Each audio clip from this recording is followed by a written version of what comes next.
Hello there, and thank you for joining us. The government agency that promised to block those annoying dinnertime calls from telemarketers admits it can't stop many of them.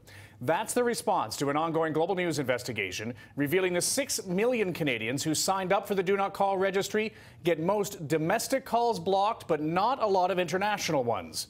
Global Ontario's Jackson Prosco has more now on everyone's least favorite dinner diversion. Jackson.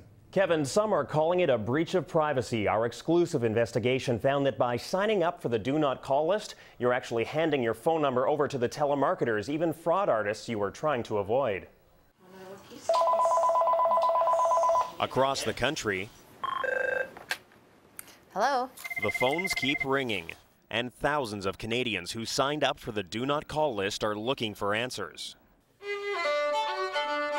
Musician Lois Siegel is one of those consumers burned by the anti-telemarketing registry. They would call at 6 o'clock at night when you're trying to get dinner ready, or they'd call in the morning, or they'd, all the time. She put her home and cell phone numbers on the Do Not Call list. That turned out to be a mistake when, for the first time, sales calls started ringing through.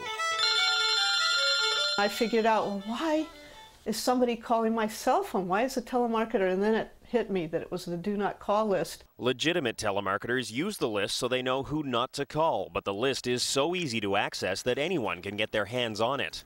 It took us less than 10 minutes on the Do Not Call website to register as a telemarketer using a phony name.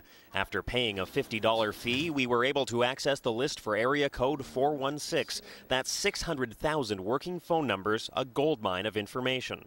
An unscrupulous telemarketer could use it as an actual telemarketing list.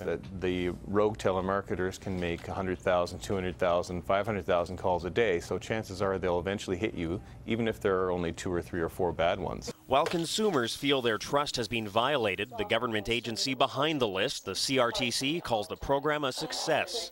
I think things are going exceptionally well. That's even with thousands of complaints and 500 investigations underway into those breaking the rules. So if people are using that list to call numbers, they are breaking the rules. And if they break the rules, then their penalties can be imposed.